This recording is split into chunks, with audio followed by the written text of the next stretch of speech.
ABC ન્યૂઝમાં આપનું સ્વાગત છે। ચોમાસાની સિઝનમાં સાપના ડંખના બનાવમાં વધારો નોંધાઈ રહ્યો છે। આરોગ્ય વિભાગ દ્વારા લોકોને અપીલ કરવામાં આવી છે કે સર્પદંશની ઘટનામાં કોઈ પણ પ્રકારની અંધશ્રદ્ધામાં વિશ્વાસ રાખવાને બદલે તરત જ 108 એમ્બ્યુલન્સનો સંપર્ક કરીને નજીકની સરકારી હોસ્પિટલમાં સારવાર માટે પહોંચવું। નર્મદા જિલ્લાના ગભાણા ગામમાં રહેતા ઉષાબેન તડવી પોતાના વાડામાં કામ કરી રહ્યા હતા ત્યારે અચાનક તેમના પગમાં સાપે ડંખ માર્યો હતો। પરિવારજનોએ સમયસર સમજદારી દાખવી તરત જ 108 એમ્બ્યુલન્સને જાણ કરી 108 એમ્બ્યુલન્સની ટીમે સ્થળ પર પહોંચી પ્રાથમિક સારવાર આપ્યા બાદ ઉષાબેનને ગરુડેશ્વર સરકારી હોસ્પિટલમાં ખસેડ્યા। હોસ્પિટલમાં તબીબોની ટીમે તાત્કાલિક સારવાર શરૂ કરી। એન્ટી સ્નેક વેનમ એટલે કે ASV સહિત જરૂરી સારવાર મળતા તેમની તબિયતમાં ઝડપથી સુધારો થયો અને તેઓ સ્વસ્થ થઈ ઘરે પરત ફર્યા। ગરુડેશ્વર સરકારી હોસ્પિટલના ફિઝિશિયન ડોક્ટર જસવંત રાઠવાના જણાવ્યા મુજબ માત્ર જુલાઈ 2024 દરમિયાન સર્પદંશના 17 દર્દીઓની સફળ સારવાર કરવામાં આવી છે। સમયસર સારવાર અને એન્ટી સ્નેક વેનમ ઉપલબ્ધ હોવાથી તમામ દર્દીઓ સુરક્ષિત રીતે સ્વસ્થ થયા છે।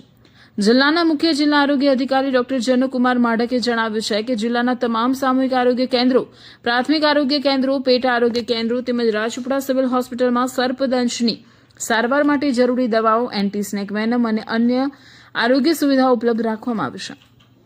આરોગ્ય વિભાગે લોકોને ખાસ અપીલ કરી છે કે જો કોઈ વ્યક્તિને સાપ કરડે તો ગભરાશો નહીં, દર્દીને દોડવા કે ચાલવા ન દો અને કોઈપણ પ્રકારના દેશી ઉપચાર કે અંધશ્રદ્ધાનો સહારો લીધા વગર તરત જ 108 એમ્બ્યુલન્સને ફોન કરીને નજીકની સરકારી હોસ્પિટલમાં સારવાર માટે પહોંચાડો। સમયસર મળતી તબીબી સારવાર જ સર્પદંશના દર્દીનો જીવ બચાવી શકે છે। રિપોર્ટર પ્રભાત સિબાડિયા, નર્મદા। મારું નામ ઉષાબેન છે। અમે ગભાણાથી રહીએ છીએ। મેં લાકડા કાઢતી હતી ને ત્યારે મને સાપ ચાલ્યો હતો। તો નીચે કચા વાટો તે મને દેખાયો નહીં, પગમાં ચાલ્યો તો જ ખબર પડી। પછી તરત 108માં ફોન કર્યો એટલે 108 આવી લેવા પછી તાત્કાલિક પછી ટ્રીટમેન્ટ ચાલુ થઈ ગયું। એટલે ડૉક્ટરોએ બહુ કાળજી રાખી છે કે બોટલોને ઇન્જેક્શન મૂક્યા, ચડાયા, એટલે મેં સારી થઈ ગઈ છું।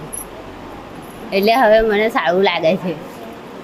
નજીકમાં જ અમને સારવાર મળી ગઈ હતી એટલે મેં હમણાં સારી છું। મારું નામ ડૉક્ટર જસવંત રાઠવા છે। હું છેલ્લા 3 મહિનાથી અહીંયા SDH ગરુડેશ્વર ખાતે MD ફિઝિશિયન તરીકે કાર્યરત છું।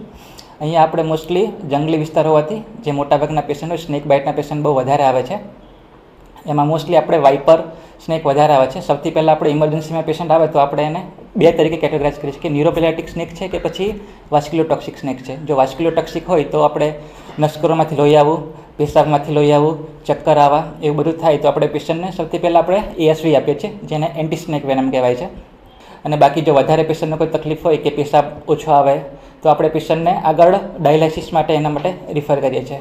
અને જો પેશન્ટ બીજું છે કે ન્યુરોપેલેટિક સ્નેક બાઇટ, જો આપણે કોબ્રા બાઇટ છે, ક્રેટ છે તો એમાં ન્યુરોપેલેટિકના સિમ્ટમ હોય છે, જેમાં છે કે આંખોમાંથી દેખાવું ઓછું, ડબલ દેખાવું, પછી શ્વાસ લેવામાં તકલીફ પડવી, બોલવામાં તકલીફ પડવી, તો આપણે પેશન્ટને સૌથી પહેલાં આપણે નિયોસ્ટિગમેન અને એટ્રોપિનના ટ્રાય આપીએ છીએ। જો પેશન્ટ 3 ડોઝથી ઇમ્પ્રૂવ થઈ જાય તો આપણે પેશન્ટને પછી આગળની સારવાર માટે અહીંયા જ રાખીએ છીએ। અને પેશન્ટને આવું લાગે કે આપણે જો વેન્ટિલેટરની એવી રિક્વાયરમેન્ટ છે તો આપણે પેશન્ટને આગળ રિફર કરીએ છીએ। અને મોટાભાગના પેશન્ટ લાસ્ટ મંથમાં આપણે 17 જેવા કેસ અહીંયા નોંધાયેલા છે, જેમાંથી મોટાભાગના પેશન્ટ રિકવરી થઈને આપણે ઘરે સારી રીતે પહોંચી ગયા છે।